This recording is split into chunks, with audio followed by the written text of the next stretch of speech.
so welcome to another level up. Today will be another gaming pool program, and today's tip basically is don't impulse buy.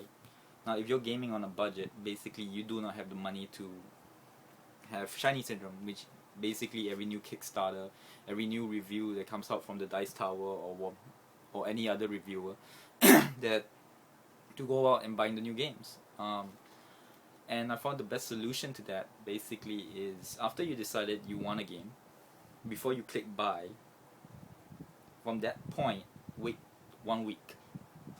And that is because what happens is that in between period, it not only allows you time to reflect on whether you already have the game, like if you seen my first episode on Gaming Poor, it's basically like the Police Precinct when I already had Robinson Crusoe. I didn't need Police Precinct. And on top of that, I also have some people I know who watched recently Marvel Dice Masters by Dice Tower and watch it play, and they went out and they're going to get it directly from the US. And here's the thing, one of them, truthfully, he regularly has total Chinese syndrome. Now he has disposable income, but what happens is that very often he will buy a game, and it would take him a whole lot of time to even get to play the game. He'll play it one time and then sell it, and so he's always making a loss in a way. But like I said, he has disposable income and he wants to spend his money that way. That's totally fine, and he knows it, so that's okay. But for most people, I would think that that's not the optimal way we want to spend our money on this great hobby.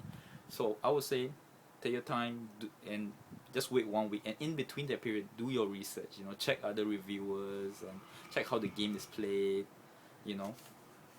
And on top of that, for me, if you take 1 week or even that 1 week time, you can decide for yourself whether you already have a game that's doing that job or whether you really need it now. Like example, if you already have for some people hundreds of games, you've not even played some, why get new games?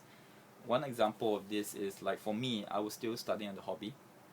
One of the first reviews I saw was on Julius Caesar, and what happened, I really wanted to buy it, but the thing is that at the time I still had a lot of new games which I just started hobby, so I bought quite a few games and I was still playing it, so I decided not to get it. And then slowly, as I played through my games and everything, there was a guy who actually wanted to sell his copy, and not only did he sell his copy, but he sold all his cards and everything were in Fantasy Flight League, so I actually got a better deal at a cheaper price. So if you wait, probably there is a chance for a better deal. On top of that, with nowadays newer games, there's no fear that you need to get the game when it's first released.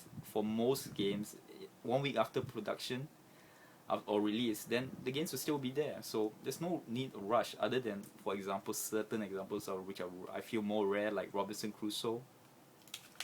And for a last example, when I first started coming back into the hobby of board games, Zopocalypse and Zombicide, those two, I was telling myself it's a sure buy, and thank God I did not saying they're bad games, but I just, like I said, all the criticisms that people have for them were really deal breakers for me, and thank God I didn't just rush out and buy the game. Just waiting a period after it's been released to see how people react to the game itself would save me, I think, hundreds over there, because if you got the game and all that, they were quite expensive, and you kickstarted it. That one, I guess you don't have a choice, but if after release purchases, just wait and do your research after that, and after that really decide for yourself, really do you need it. So that's my tip. Thank you very much. Till next word.